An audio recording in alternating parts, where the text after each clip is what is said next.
Bobby has to be better. And I hate to criticize the guy. It's not like he's above reproach, but if this team is going to go anywhere, he has to pick it up. He has to be better. We can't see stretches like this from him.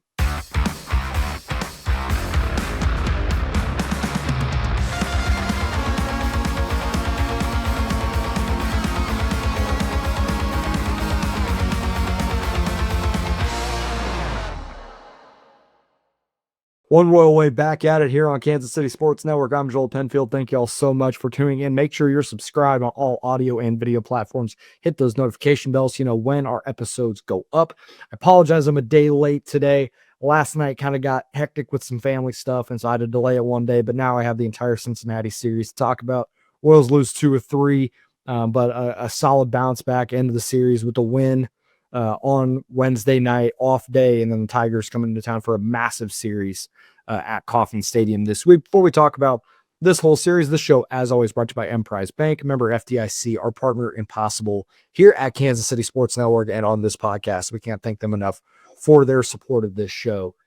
We'll go ahead and just dive right in here. As I talked about a little bit on Sunday, there was a roster move made with Kevin Biggio taking an option to Omaha, and the corresponding move did end up being John Rafe. So he made his debut on Monday. The Royals did lose this game 7-4. Michael Lorenzen did not have his good stuff in this game. 5 innings, gave up 11 hits, 6 earned, 3 walks, gave up a home run. It was not a good start from him at all. And it starts to kind of beg the question of what are the Royals going to do when Reagans and Lugo are back with like Noah Cameron and things like that. And this is kind of one last audition for both of them in a certain way because of Lugo coming back at the end of this week. And that was announced that he is actually going to start on Friday, bump Waka and Bubic back a day for that, and then we'll see. It seems like Reagans could be back with the big league club as early as next week, which is a good sign. But I mean, it was just not a good outing for Michael Lorenzen. He got hit pretty hard. He only got, he got 8 whiffs, but not a lot on his fastball. They had a good beat on that. He had the changeup was working. That's always been a good pitch for him. But it was just a really rough outing. And when they really needed him to kind of hold it down, and he just did not. You just didn't have the capability to do it. Offensively, it was a struggle early. You're 0 for 4 with runners in scoring position, but there weren't a lot of base runners. And Nick Martinez, who is an okay pitcher, and no one's incredibly is right home about. He goes 7 innings with almost no problem. He threw 79 pitches. You probably could have gone even further in the game if he didn't give up 3 earned. And those 3 came in the 7th. Salvador Perez gets a home run, kind of got off the schneid a little bit there. But it was, by that point, it was 6-0. And Vinny got a hit, and then Salvi comes up and gets the homer, which was a funky one because it was like an expected batting average of 160, but it was a home run in all 30 parks. So kind of a weird, odd baseball oddity in that situation. Nick Lofton gets a sac fly later on. And they ended up scoring a run on a balk in the 9th inning. They had the bases loaded, but it was too little too late at that point. Evan Sisk gave up a run. He went 2 innings, 3 strikeouts. Steven Cruz struck out the side, which was really good to see from him in the 9th inning. But overall, it was just a tough game. And when you got behind, this team gets behind the 8 ball that fast, you're down 6-0. This offense isn't built to come back from that. They haven't shown the capability to rally like we saw them do last year. Kind of just chip away. They just really haven't been able to do that. And by the time they really got around to scoring, it was too late for them to really do anything at all. So a tough one overall in this one. And, you hope they're going to be able to bounce back. And they're really not able to the other night. Vinny does get 3 hits in this game. Very quietly had the OPS up over 700. He's been awesome in May. Back to the player that we're more accustomed to seeing Vinny Pasquantino being. And when he's right, then you're in a much better spot offensively. Unfortunately, they weren't really able to bounce back at all in this next game. On Tuesday, you lose 7-2. Uh, and it looked like they maybe had some good stuff going early against Brady Singer, who they faced on Tuesday. First outing for him back in Kansas City, and it was a very Brady Singer outing. He threw 39 sliders, he threw 34 sinkers. He's featuring that cutter that's new because he refuses to learn how to throw a changeup or figure it out. So he's just ditched it all together. He's not throwing it anymore. Uh, but he was able to, he only got 7 whiffs, a lot of weak contact, really didn't put together a ton of great plate appearances against him. They made him throw a lot of pitches in the first couple of innings, and they got a couple of runs on it. Kyle Isbell hits a single, Jonathan India hits a single, and you feel like you're in a pretty good spot. But then Ellie De La Cruz hits a home run. I think it was off Jonathan Bolin. I mean, the ball was smoked. Evan Sist really didn't have his good stuff. Taylor Clark went 2 2/3, did some yeoman's work for a bullpen game. He hits 3 strikeouts, but also gave up a massive home run to Ellie De La Cruz, which was put into the fountains. John Schreiber had a really rough outing. He only goes a third of an inning, gives up 3 runs, 3 walks, really got blown up for the first time all year. So I'm not like I'm writing it off, but it's just, it kind of is what it is. Those outings are unfortunately going to happen. Steven Cruz, after a really good outing the previous day, gives up 2 hits and a run late in this one, and losing 7-2. Kind of like in that Giants game, you knew they were going to give up some runs as a bullpen game. Sometimes that's going to happen, but the offense has to keep up, and they just couldn't do it against the guy that they're very familiar with, but couldn't get it done. Bobby goes 0 for 3. It kind of not flown under the radar is the wrong way to put it, but Bobby has been so good and so consistent for pretty much his entire career, and especially over the last 2+ seasons, that he rarely slumps. He really didn't slump all last year, and his slumps were still better than most, but he was 7 for his last 41 going into that game. And with like 9 or 10 strikeouts over his last 9 games, it's just uncharacteristic, and a lot of the at-bats are uncharacteristic. The weak contact is uncharacteristic. And I'm not ringing any alarm bells with Bobby Witt Jr. because the track record is long enough now of him being a high-level player that he's going to get it figured out, and he's going to get ripping, white hot at some point soon. I wouldn't be shocked if it comes, in the next week. Like we know the type of player that he is, but it also just shows how much he means to this offense. When he's not hitting, it's dead on arrival almost for this offense. And even though India has 2 hits and Michael gets on again, Massey ends up with 2 hits, you're like, okay, maybe they're going to have a chance here, but but that has to go in conjunction with Bobby getting on a couple of times, or Bobby, hitting a ball over the fence, or Bobby hitting a ball in the gap and getting a double, something like that. But he just hasn't had that. I mean, the average has fallen to 289, still really good, but we know what he's capable of. And an 828 OPS, I mean, Michael Garcia is, he's got the best average in OPS on the team by a decent clip now. Bobby has to be better. And I hate to criticize the guy. It's not like he's above reproach, but if this team is going to go anywhere, he has to pick it up. He has to be better. We can't see stretches like this from him.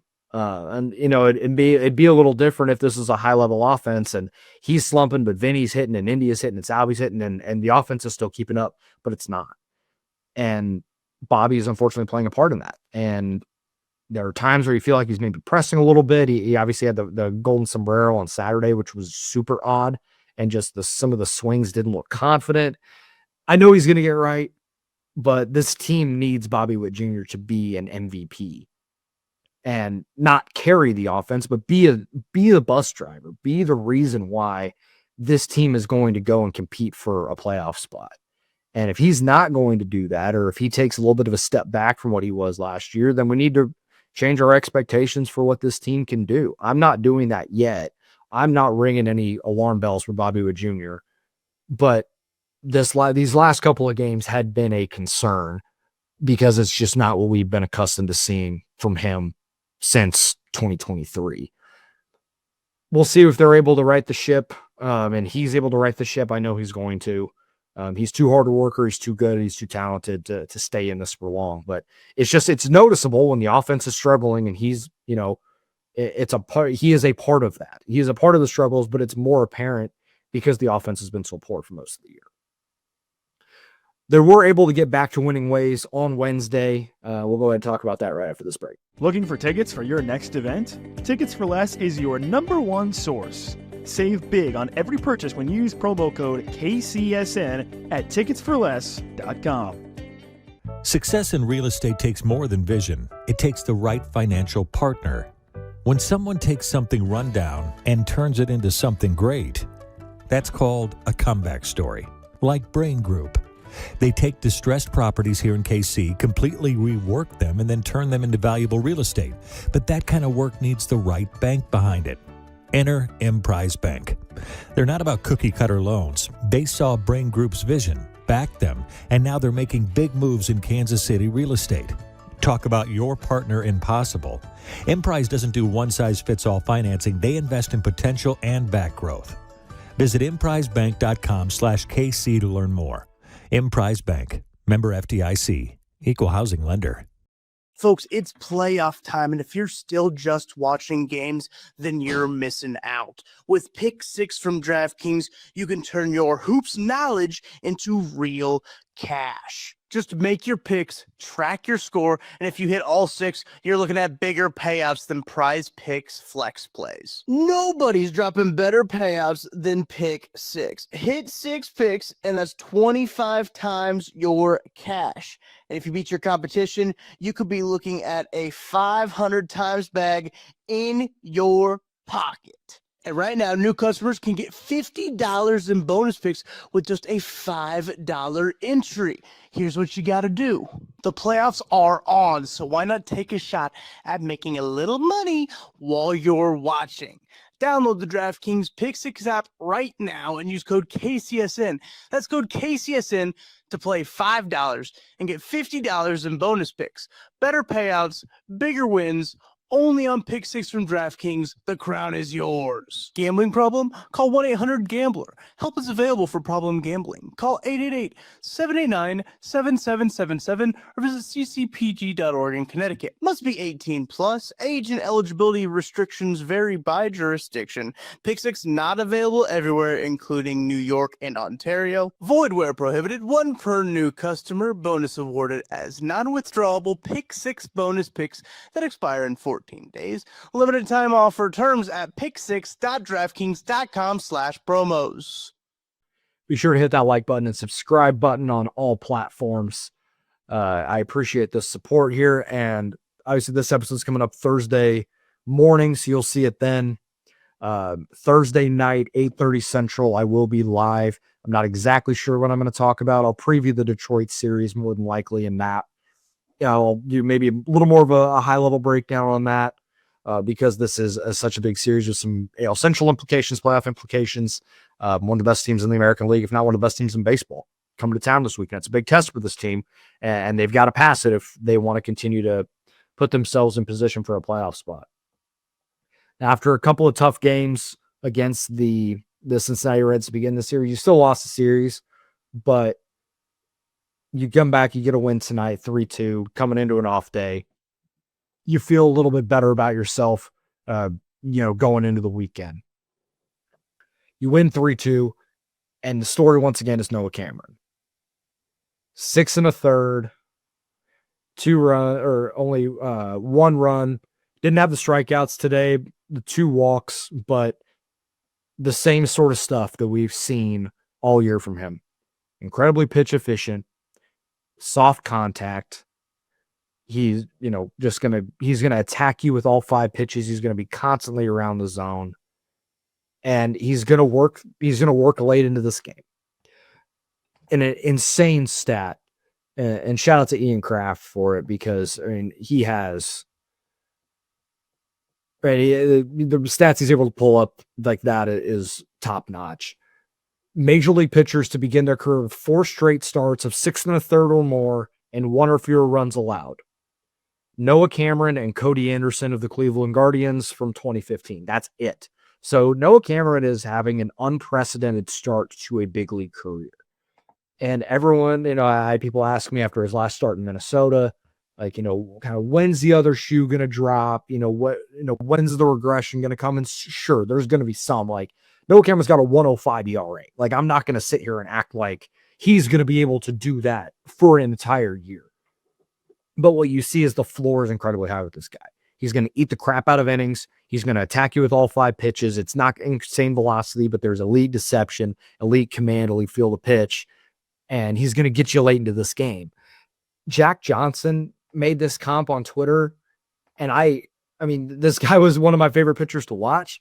So it's not like it's 1-to-1, but like the way they pitch and the way they go about their business, Noah Cameron feels a lot like Mark Burley.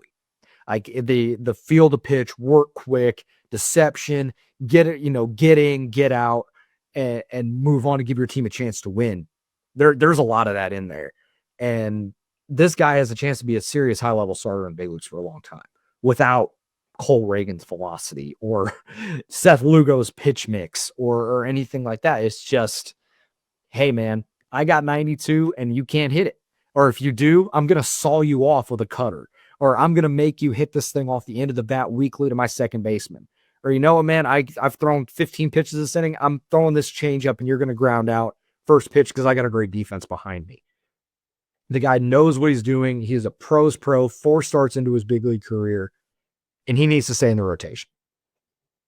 He needs to be your 5th starter for the rest of this season. Michael Lorenzen is still a valuable piece for this team as a swingman, bullpen, spot start guy. And he's been really good as the 5th starter for this team for this year, for what you ask of that guy. But the book has kind of been out on him a little bit over his last couple of starts. I'm going to go look at the game logs just to make sure I have the numbers correct. But last couple of starts here, he had 7 innings shutout against the Red Sox, and then he goes 7 1/3, gives up 4 against Houston, and then he gives up 3 in 4 2/3 against the Giants, where he threw a bunch of pitches. Then he got blown up against Cincinnati. So it's not been perfect for him, and I don't expect it to be with this type of, the type of starter that he is. He's long enough into his career, kind of know what he is. But clearly there's a relationship that he has built with Sweeney and Bove. And he's pitching. This is overall, since coming to Kansas City, it's been some of the best pitching he's done in his career. But right now, Noah Cameron is the better pitcher. And what he continues to do is incredibly impressive. And I think you just ride that hot hand. I don't see how you move Noah Cameron to the bullpen or you send him back to AAA. Like, I don't think you can at this point with what he has done in his 4 big league starts. And it doesn't look like a fluke. Like, it's not like I'm out here watching him dance through the raindrops and give up a bunch of hard line drives and get real lucky to dance out of danger in a lot of these innings. Like, there isn't a lot of that. It's a lot of weak contacts, a lot of early count outs. And when he does need to make a pitch, he can do it. Sure, he can go and strike out a bunch like he did against Minnesota. But tonight, it was relying on his defense and a lot of early count, efficient outs. I think if you want this staff to be the best that it can be, I think Noah Cameron needs to be in this rotation for the rest of this season. And we'll see where it lands. But a rotation of Reagans, Lugo, Waka, Bubic, Cameron, even if that is 3 lefties, you feel pretty darn good about that going forward with what Lorenzen can offer you in a multi-inning role out of the bullpen. That lifts the floor of that by a pretty decent margin too. And it gives you the flexibility to where, hey, Reagan's is a little sore, or he maybe needs an extra day, or Walker needs an extra day, whoever it is, as we go down the stretch of the year, then you can go bullpen game and Lorenzen can give you 3 or 4 instead of needing to rely on an inning and 2/3 and Johnny Holstaff it. You can go kind of opener, bulk, and then workshop it from there. It gives you a few more options. And it adds kind of a Swiss Army knife, a different type of Swiss Army knife to the bullpen, a guy that can go multiple innings, a guy that can, hey, unfortunately, Bubic got blown up today. Lorenzen, we need you for 3, and he can go do it. So there's a lot to like here. And I think this makes this pitching staff even better, which is a wild thing to think about because it's been one of the best in baseball this year. Offensively today, one of the biggest story for me was John Rave. Shout out, man. Gets his first big league hit. It's a double down the right field line. Gets down there and Blanco moves him to third. India lines out. Bobby comes up with the biggest hit of the day, an RBI single to right. Nothing fancy, nothing crazy, but just serves it to right. And he ends up getting a double out of it. You end up getting a run, and you're kind of off and going. Flip side, that was the only hit with runners in scoring position tonight. You're 1 for 10. So these same issues are continuing to plague this team. So this is not a sunshine and rainbows type of game. This was they had to grind it out and rely on their pitching staff, and they end up getting it done. But this team they have to figure something out, runners in scoring position. There's a difference between the regression to the mean and flipping a 180, which is basically what this has been for this offense. They were so good at runners in scoring position last year, and they have been the complete opposite this year. I don't know what it is. I don't know what the fix is, but they've got to find some way to come through with more regularity on, when it's crunch time. They left a lot of meat on the bone. There was no reason, in my opinion, for that to be a 3-2 game. They had chances to try and break that thing open or get some more runs early on in this one, and they just couldn't do it. And it's frustrating, but it's just kind of who this team is right now. They're going to have to find ways around it, continue to manufacture some runs however they can. Note from AAA tonight, just your Jack Caglione update, I guess, before I get out of here. He goes 3 for 4 tonight against St. Paul Saints after his debut last night when he went 0 for 5 with 3 strikeouts. Welcome to AAA, bud. It's not all sunshine and rainbows here. We're not just going to hit home runs nonstop. But 3 for 4 tonight, it's 3 singles. But I think all 4 balls he hit were 99 miles an hour or harder. The single he hit was 108 the other way. I mean, the guy all he does is just hit the living crap out of the ball. Okay, he had one that was a pop out, but the 3 singles, I'll pull up the exit velos on that just so you guys can see. So he doubles to left field, and it's 109. Next at bat, he comes up and he singles, and it's a ball and a half below the zone. It's still 99 miles an hour to right field pole side. I mean, when he's able to find the barrel in any way, it's pretty darn incredible. And then he hits another single, get me over fastball, 101 miles an hour to left field. He's close. We're not too far off. I really don't think so. As long as he isn't chasing like crazy and he's able to keep the strikeout rate in a decent spot, I mean, you can see how he can help this team. So we'll see, but certainly we're on Jack Caglione watch. It's kind of just a matter of when. And when he either makes that decision for the Royals or the Royals decide, hey, you know what, time to pull the ripcord. And it's something that I've been hesitant about, but with the way this offense has been for most of this year, this may be the path they need to take to provide a spark. And we'll see what happens over the next few weeks and when Jack Caglione can make his debut. I don't know when it'll be, but certainly we're not too far off from it. Toast game to John Ray before we get out of here. First big league knock. You got a batting averager in the show. That's awesome. Andrew Hoffman is up. Evan Sisk is down. So I'm sure, we'll see Andrew Hoffman at some point this weekend against Tigers. He'll have a stat and baseball reference on the big league side here, and another incredible Noah Cameron start. So toast game to all them, brought to you by Holiday Distillery. This is not Holiday Distillery because I don't need to drink bourbon 3 days a week. As much as it is very, very good, I can't do it all the time. So we'll go a little brewski tonight. That's going to do it for One Royal Way tonight. I appreciate everybody that is liked, rate, subscribe, review on all platforms. I appreciate it. Come and hang out tomorrow night at 8:30 Central. We'll preview that. I'll talk maybe some more minor leagues, hit some questions in the chat. And we'll talk then. Have a great one, everybody.